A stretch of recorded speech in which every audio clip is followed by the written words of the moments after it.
welcome back. I'm so glad you're here. Tonight, I want to invite you somewhere special. A place where time moves just a little bit slower, where the rain outside makes everything inside feel warmer, softer, safer. A small cafe at the edge of a neighborhood you've never visited, but somehow recognize. The kind of place that exists in that perfect hour between day and night, when the world is deciding whether to hold on or let go. You've had a long day, I know. Your shoulders carry more than they should. Your mind has been moving at a pace that wasn't meant to be sustained. But here, now, in this moment, you can set all of that down. You can let it rest. You don't need to solve anything tonight. You don't need to figure anything out. You just need to be here with me as we step into this gentle evening together. Find a position that feels comfortable. Let your body settle into whatever surface is holding you. Feel the weight of yourself sinking down, being supported completely. You don't have to hold yourself up anymore. Not tonight. Let your awareness move to the top of your head. Feel any tightness, they're beginning to soften. Your forehead smooths. The small muscles around your eyes release. Your jaw unclenches, teeth separating slightly. Feel your tongue resting softly in your mouth. Your neck and shoulders drop away from your ears. Arms become heavy, elbows soft, wrists loose. Your hands rest wherever they've landed, palms open or closed. It doesn't matter. Your chest expands and contracts in its own rhythm. Your belly rises and falls. No effort, just breath moving through you like a tide that knows exactly what to do. Your hips sink into the surface beneath you. Thighs release. Knees soften. Your calves grow heavy. Ankles loose, feet completely relaxed. Even your toes let go of whatever small tensions they were holding. Feel yourself here, fully present, fully resting, ready to step into this evening with me. The rain has been falling since late afternoon. Not the dramatic kind of rain that announces itself with thunder and wind, but the patient kind, the gentle kind. The rain that knows it has all night and doesn't need to hurry. Each drop finds its way down from clouds you cannot see, touching leaves that have already begun to yellow and bronze, sliding along branches, gathering in gutters, pooling in the uneven places of old sidewalks. The streetlights came on early tonight. Their amber glow catches the rain mid-fall, turning each drop into a small, flickering spark. The pavement gleams, dark and slick, and reflecting everything above it in rippled, imperfect mirror images. Cars pass slowly, their tires making that particular sound on wet asphalt, a soft hiss that rises and falls and fades into the larger quiet of the evening. You're walking, not because you have somewhere you need to be, but because sometimes walking in the rain at dusk feels like the only honest thing to do. Your jacket is old, broken in, the collar turned up against the light drizzle that catches your cheek every few steps. Your hands are in your pockets. Your pace is unhurried. There's a kind of peace that comes from moving through weather like this, from being out in it rather than watching it from behind glass. The neighborhood around you is the kind that exists in every city but somehow always feels rare when you find it. Narrow streets lined with trees that were planted decades ago and have grown tall enough now to form a canopy overhead. Brick buildings with wide stoops. Small shops with hand-painted signs. The kind of place where people still know their neighbors' names. Where someone might pause to let you cross the street even when they have the right of way. Where lights in windows look warm instead of exposing. You've been walking for maybe 20 minutes. Maybe longer. Time feels different tonight. Softer, less insistent. And then you see it. At the end of the block, on the corner where two quiet streets intersect, there's a small cafe. You hadn't been looking for it. You didn't even know it was here. But there it is, and something about it makes you slow your steps. Makes you stop beneath the awning of a closed flower shop across the street just to look at it for a moment. The cafe is small, maybe 6 or 7 tables visible through the large front window. The light inside is golden amber, the color of late afternoon honey. It spills out onto the rain-darkened sidewalk in a rectangle of warmth. The window itself is fogged at the edges, condensation from the warmth inside meeting the cool air outside, creating a soft blur around the perimeter that somehow makes the scene inside feel even more inviting. Above the door, a sign, hand-painted by the look of it. Simple, just a name that doesn't try too hard to be clever or trendy. A green awning stretches over the entrance, and the rain drums softly against it, a gentle percussion that seems to invite rather than deter. You cross the street. The rain touches your face, and you don't mind it. Each step brings you closer to that golden light, and you can feel something shifting inside you. Something that's been tight, beginning to uncoil just slightly. Your hand reaches for the door handle. It's cool, damp from the rain. You pull, and a small bell chimes overhead, bright and clear and somehow perfect. The warmth hits you first. Not overwhelming, not the artificial blast of overheated air, but something gentler. Something that feels like it's been building all day, layer by layer, fire and breath and human presence. The temperature wraps around you like you've stepped into an embrace you didn't know you needed.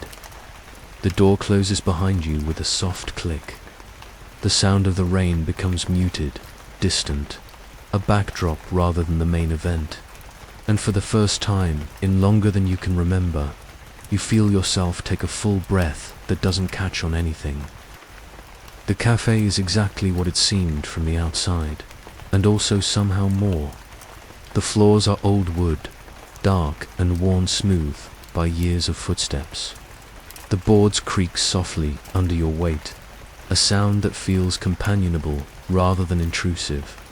Small tables are scattered throughout the space, each one different.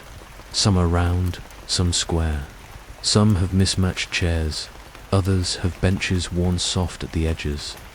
Nothing matches, and yet everything belongs together in that way that happens when someone has spent years collecting pieces with care rather than buying a set all at once. The walls are lined with shelves, books mostly, old ones with cracked spines and faded covers. Hardcovers mixed with paperbacks, poetry next to novels, next to collections of essays no one has thought about in decades. Between the books, small objects, a brass compass, a ceramic bird, blue and white, a stack of vintage postcards, their corners soft with age.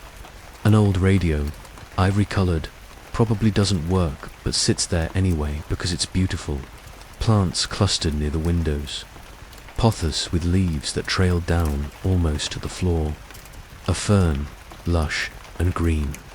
Spider plants in hanging macrame holders that looked like they were made in the 70s and somehow survived. The leaves catch the light and seem to glow from within, as if they're grateful to be here. In this warm space, protected from the rain. Near the back of the cafe, against the far wall, there's a small fireplace. Someone has lit it, and the flames move in that hypnotic way flames do. Never the same twice, always shifting, dancing, throwing shadows that flicker across the nearby walls. The fire makes small sounds, soft pops and crackles, wood settling as it burns. It's not a loud fire, not a roaring one, but the kind that would be easy to fall asleep next to if you let yourself. The air itself has weight, presence. It carries the scent of coffee, dark and rich and slightly bitter in the way good coffee should be. Beneath that, something sweeter. Bread, maybe, or pastry, cinnamon or cardamom or both. There's also the faint smell of old paper. That particular scent that books get when they've been loved and read and passed through many hands. And underneath everything else, so subtle you almost don't notice it, the scent of rain that's come in on coats and umbrellas and shoes, a freshness that mingles with the warmth. The cafe isn't empty, but it isn't crowded. There's a woman at a corner table, silver-haired, reading a paperback with a plain blue cover. She has a cup of tea in front of her, and every few minutes she lifts it without looking away from her book, sips, sets it down again. Near the window, a man in his 30s hunches over a notebook, writing slowly with a pen that occasionally requires him to shake it when the ink begins to fade. He's completely absorbed, the kind of absorption that makes the rest of the world disappear. Behind the counter stands the barista. He's perhaps in his early 50s, with grey threading through dark hair, wearing a flannel shirt with the sleeves rolled to his elbows. His movements are economical, practiced. He wipes the counter in slow circles, arranges cups, checks the espresso machine with the kind of attention that suggests he's done this thousands of times and still cares about getting it right. He looks up as you approach, and his smile is genuine. Not the customer service smile that's all teeth and no warmth, but something quieter, something that says he's glad you found this place. Rainy night, he says. His voice is low, textured, the kind of voice that doesn't fill the room but feels present nonetheless. You nod. It is. What can I get for you? You glance at the chalkboard menu above his head. The handwriting is careful, slightly imperfect, charming in its humanity. Coffee, tea, hot chocolate, a few pastries, nothing complicated, nothing trying to be anything other than what it is. Coffee, you say, black. He nods, as if this is exactly what he expected. Good choice for a night like this. You watch as he moves to the espresso machine. His hands know what to do without his mind needing to guide them. Grinding beans. The sound is loud but not unpleasant. A brief interruption that somehow makes the quiet that follows feel even deeper. He tamps the grounds, locks the portafilter into place, presses a button. Water begins to move through the machine with a soft hiss. Coffee drips into a white ceramic cup, dark and aromatic and perfect. He slides the cup across the counter toward you. The ceramic is warm against your palms when you pick it up. You bring it close to your face and breathe in. The steam rises, touching your nose, your cheeks. The scent is complex, layered. There's bitterness, yes, but also something almost chocolate-like, something faintly floral, something earthy. Take any seat you'd like, the barista says, already turning back to whatever task he'd been engaged in before you arrived. You move toward the window.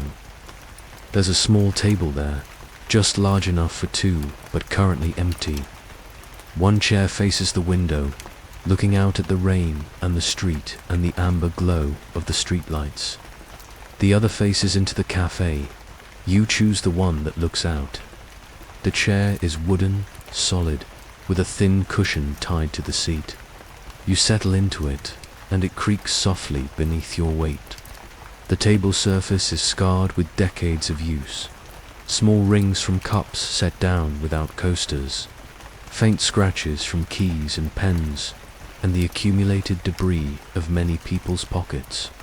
But it's been cared for. The wood is clean, polished to a soft sheen. You set your cup down and wrap both hands around it. The warmth seeps into your palms, travels up your wrists, spreads through your fingers. Outside, the rain continues its patient work. A car passes, headlights sweeping across the wet pavement, taillights glowing red as it turns the corner and disappears. A figure with an umbrella walks by, head down, moving with purpose towards some destination you'll never know. You lift the cup to your lips. The first sip is always the best. Hot but not scalding, bitter but not harsh. It travels down your throat and settles in your chest, spreading warmth from the inside out. You set the cup down and just sit for a moment, doing nothing, being no one in particular, just a person in a cafe on a rainy night, just a body in a chair, just breath moving in and out. The rain against the window makes no recognizable pattern. Sometimes it's light, individual drops you can almost track with your eye. Sometimes it intensifies slightly, sheets of water sliding down the glass, distorting the view beyond. The streetlights outside turn into smears of amber. The few remaining leaves on the trees become dark shadows that tremble in wind you cannot feel from inside this warm room. You become aware of the other sounds in the cafe. The woman turning a page in her book, the soft whisper of paper against paper. The man at the other table, his pen scratching across his notebook in small bursts of activity, followed by pauses where he seems to be thinking. The fire continuing its conversation with itself, wood settling, flames breathing. The hiss and gurgle of the espresso machine as the barista makes something for himself. The old buildings settling around you, those small sounds the structures make when they're not brand new, when they have stories in their walls. There's a clock somewhere. You can hear it if you listen. Tick, tick, tick. But it doesn't feel urgent. Time is passing, yes, but slowly, gently, with no demands attached. You realize your shoulders have dropped. You hadn't noticed they were raised, hadn't been conscious of carrying that tension, but now that it's gone, you feel its absence like a weight lifted. Your jaw unclenches, your breath deepens. Something inside you that's been wound tight for days, maybe weeks, maybe longer, begins to uncoil. Through the window, you watch the rain. There's something hypnotic about it, something that quiets the mind without requiring it to think about anything in particular. Each drop is its own small story, born in clouds you cannot see, falling through air, touching glass, sliding down to join other drops, eventually finding its way to the street below, where it will pool or evaporate or be carried by the slight grade of the pavement toward a drain somewhere out of sight, beginning and ending and beginning again. You think about how long you've been moving at the pace the world demands, how long it's been since you allowed yourself an evening like this, where you're not trying to get anywhere, not trying to accomplish anything, not scrolling through feeds or responding to messages or preparing for the next thing on an endless list of next things. Just sitting, just being, just letting time move at its own pace instead of trying to control it. The coffee in your cup is still warm but cooling gradually. You take another sip. It tastes different now than it did at first. The initial bitterness has mellowed. You can taste more of the subtle flavors underneath. There's a slight sweetness you hadn't noticed before, something almost caramel-like. The fire crackles softly across the room, and you turn your head to look at it. The flames have settled into a steady rhythm, burning down the wood someone loaded earlier. The light it casts is warmer than the electric lights, more alive. It plays across the spines of the books on the nearby shelves, makes shadows dance across the worn floorboards, catches the edge of a picture frame hanging on the wall, and turns the glass momentarily golden. There's a painting above the fireplace, small, maybe 2 feet by 3 feet. An oil painting, by the look of it, though you're no expert. It depicts a landscape, hills or mountains, you can't quite tell which, trees, a narrow path winding through them. The colors are muted, earthy, browns and deep greens, and a sky that might be dawn or might be dusk. It's the kind of painting that doesn't demand attention but rewards it if you give it. The kind you could look at 100 times and notice something new each time.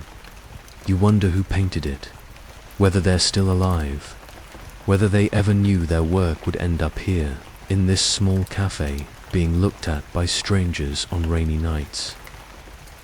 Whether that would please them, or whether they'd prefer their art to be in a gallery somewhere, properly lit, properly valued. But something about the painting suggests the artist wouldn't mind it being here. There's a humility to it, a lack of pretension, that seems perfectly suited to this space. The woman with the silver hair closes her book. She holds it for a moment, staring at the cover as if she's reluctant to leave whatever world it contained. Then she carefully places it in her bag, finishes the last of her tea, and stands. She moves slowly, not from frailty, but from the deliberateness of someone who's learned that rushing rarely improves anything. She nods to the barista as she passes the counter. He nods back. Some small exchange of recognition, of mutual respect. Then she's at the door, and the bell chimes again as she steps out into the rain. You watch her open her umbrella, watch her become a dark shape beneath it, watch her walk away until the rain and the distance absorb her completely. The absence of her presence changes the cafe subtly. There's more space now, more quiet. You become aware of how few people are here. Just you, the man still writing in his notebook, and the barista. A cafe that's almost empty, but not lonely. Empty in the way a meditation room is empty. Empty with purpose. Empty as an invitation. Your cup is nearly drained now. Just an inch of coffee left, barely warm. You cradle it anyway, holding on to the last of its heat. You could order another. The barista would make it without question, probably with the same quiet care he brought to the first one. But you find you don't want to move yet, don't want to break whatever spell this moment is casting. Outside, the rain intensifies briefly. Not a storm, just a surge, a reminder that it's still out there, still falling, still changing the world one drop at a time. The sound of it grows louder, a soft roar against the awning, against the window, against the roof of the building. And then, just as quickly, it gentles again. Back to that patient rhythm, that steady, unhurried percussion. You think about all the rainy nights you've experienced in your life. How many thousands of times rain has fallen while you were somewhere else, doing something else, barely noticing it, except as an inconvenience or a change in plans. How rarely you've allowed yourself to simply be with it, to treat it as something other than whether to be endured or avoided. When did you become someone who stopped noticing rain unless it disrupted something? There was a time, you remember suddenly, when rain meant something different, when you were younger, 8, maybe 9 years old. There was a porch at the house where you grew up. Not a big porch, just a small covered space with 2 steps leading down to a path that led to the driveway. And sometimes, on summer evenings, when thunderstorms rolled through in that sudden, dramatic way they did, you would sit on those steps and watch, just watch.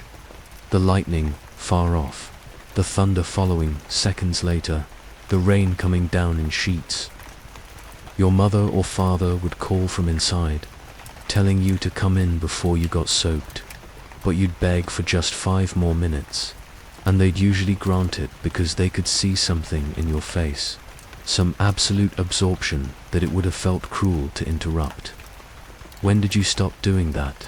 When did rain become something to escape from rather than something to witness?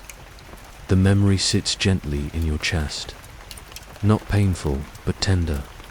The way all memories of childhood are tender when they surface unexpectedly, showing you a version of yourself you'd forgotten existed.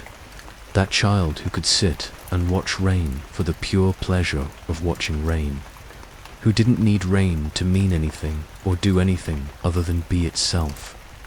You realize the man at the other table has stopped writing. His pen rests on the notebook, his hand loose around it. He's staring out the window much the way you were a moment ago, his face soft with whatever thoughts have carried him away from whatever words he was trying to capture. There's something vulnerable about seeing someone else lost in thought, something that makes you feel less alone in your own interior world. The barista is wiping down the espresso machine with slow, methodical movements, not cleaning in a rush to close, but caring for something he uses every day. His face has the calm expression of someone engaged in a meditation they don't recognize as meditation. Someone who's found peace in repetition, in the ritual of maintenance, in the simple act of tending to things. The fire is burning lower now.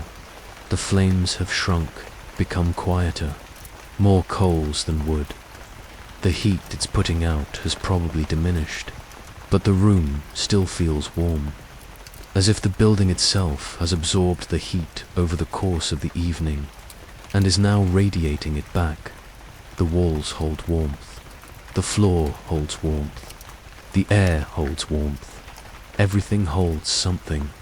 You set your empty cup down gently. The ceramic makes a soft sound against the wood of the table. Final, complete, a small ending that feels appropriate. The rain continues, steady, patient, forgiving in its constancy. It doesn't ask anything of you. It doesn't require you to understand it or appreciate it or even acknowledge it. It simply falls, does what rain does, changes the world in small ways that accumulate over time into larger transformations. Puddles become streams, streams become rivers. Rivers carry everything away and bring everything back.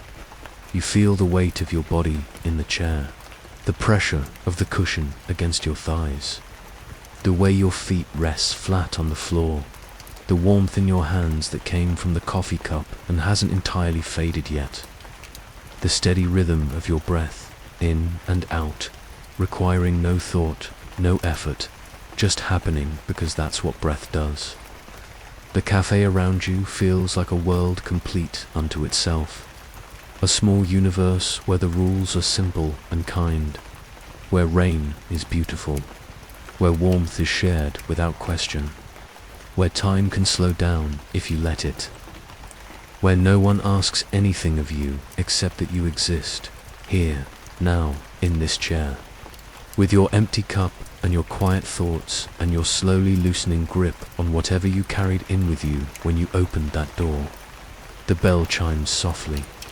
You turn to see a young woman entering, shaking rain from her hair, smiling at the barista with the familiarity of someone who comes here often. She orders something you don't quite hear, and he begins to make it. Their conversation, a low murmur you don't try to follow. More presence, more life, but gentle life. The kind that doesn't disturb, that adds to the warmth rather than taking from it. You turn back to the window, to the rain, to the amber-lit street beyond, to the night that will continue long after you leave this place, long after the cafe closes, long after everyone goes home. The night that exists whether you witness it or not, whether you acknowledge it or not, whether you take time to sit with it or not. But you did. Tonight, you did. You found this place. You sat down. You let time be what it is, rather than what you need it to be. You watched rain fall. You held a warm cup. You remembered something from childhood.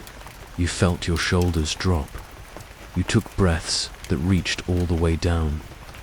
The fire is mostly embers now, glowing red beneath a layer of ash. Soon the barista will add another log, or he won't. The fire will revive, or it will slowly die down until it's just warmth in the bricks, just memory in the walls.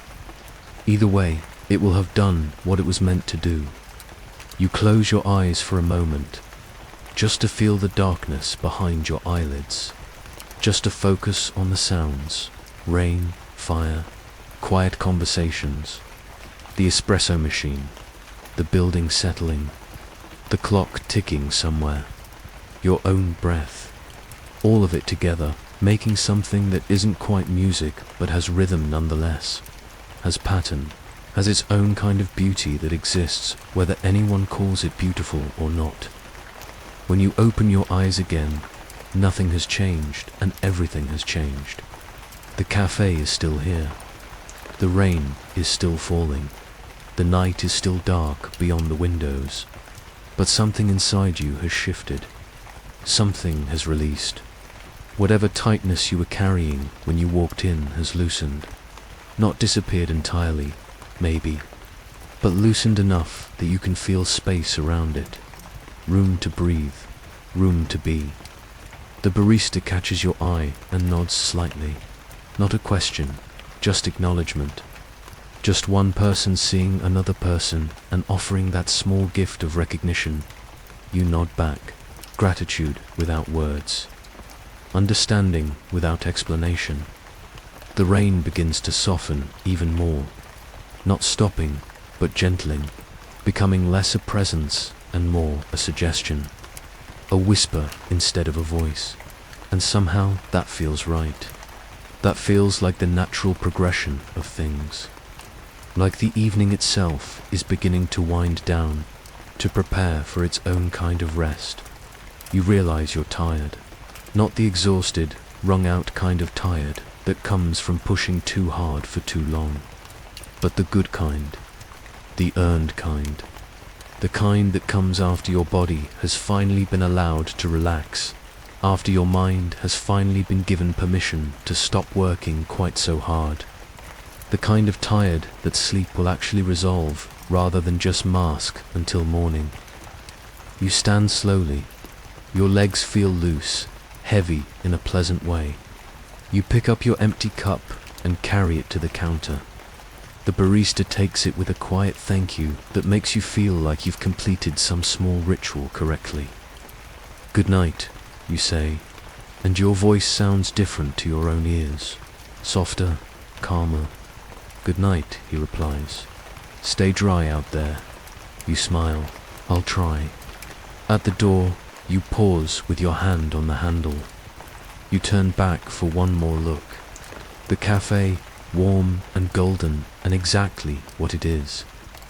The man still at his table, now resting his head in his hand, eyes closed, perhaps having fallen into a light sleep over his notebook. The fire, embers glowing. The shelves of books, the plants, the mismatched furniture, the painting above the mantel. All of it. Then you pull open the door. The bell chimes one last time, and you step out into the rain. The air is cool against your face. The rain touches your hair, your shoulders, your hands.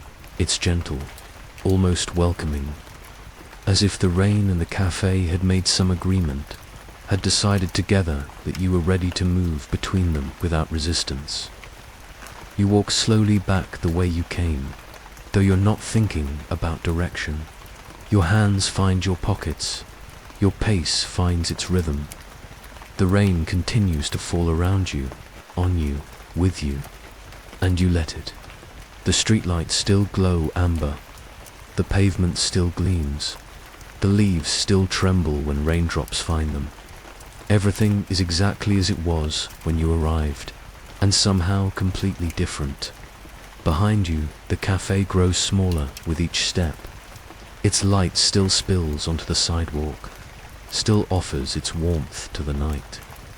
But you're moving away from it now, carrying something of it with you. Not in your hands, not in your pockets, but somewhere deeper, somewhere that needed exactly what that small space offered. The rain softens to mist. The mist softens to dampness in the air.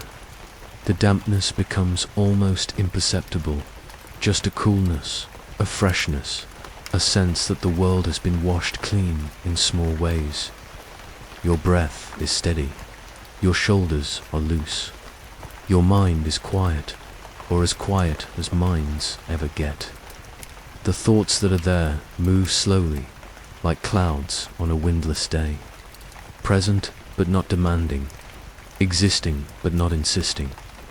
Somewhere ahead, there's home. Wherever that is, whatever that means. A door you'll open, a space you'll enter, a bed waiting, and for the first time in however long, the thought of sleep doesn't feel like giving up.